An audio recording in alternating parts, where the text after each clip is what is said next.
सोलापूर महानगरपालिका प्रभाग रचना भाजप अनुकूल इतर पक्षाच्या हरकतीवर दखल न घेणाऱ्या निवडणूक आयोगाचा प्रशासनावर वंचित बहुजन आघाडीकडून जाहीर निषेध करण्यात आला आहे।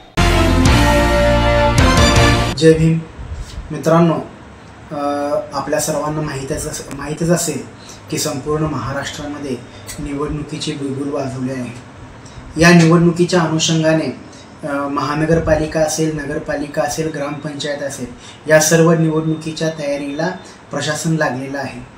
याच अनुषंगाने सोलापूर महानगरपालिकेमध्येही महानगरपालिकेच्या निवडणुका होणार आहेत। या निवडणुकीच्या कार्यक्रमासाठी निवडणूक आयोगाने प्रभाग रचना जाहीर केली।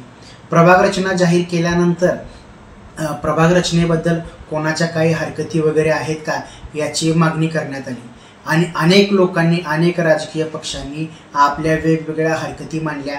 काही लोकसंख्येच्या हिशोबाने हरकती मांडल्या, काही भौगोलिकदृष्ट्या हरकती मांडल्या, परंतु निवडणूक आयोगाने, निवडणूक शाखेने इतर लोकांनी, इतर पक्षांनी, इतर नागरिकांनी मांडलेल्या हरकतीला कोणतेही बदल न करता फक्त भारतीय जनता पार्टी आणि त्यांच्या आजी-माजी पदाधिकारी, सदस्य या लोकांनी केलेल्या हरकतीवरच फेरबदल करण्यात आलेला आहे।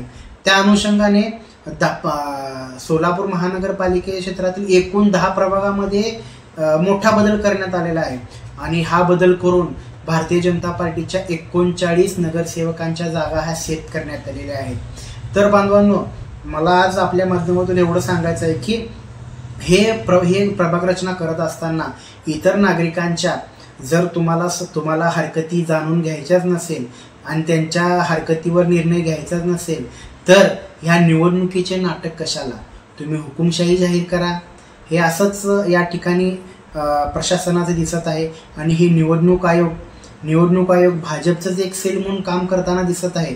सोलापूर महानगरपालिकेमध्ये 19 जागा ह्या भारतीय जनता पार्टीला अनुकूल अशी प्रभाग रचना करण्यात आली आणि तसेच एकूण 10 प्रभागामध्ये 39 जागा ह्या भाजपसाठी सेपच करण्यात आलेल्या आहेत। या आपल्या माध्यमातून मला सांगायचं आहे की निवडणूक आयोग जर असे भारतीय जनता पार्टीचे सेल म्हणून काम करत असेल तर येणारा काळ हा अत्यंत अवघड आहे।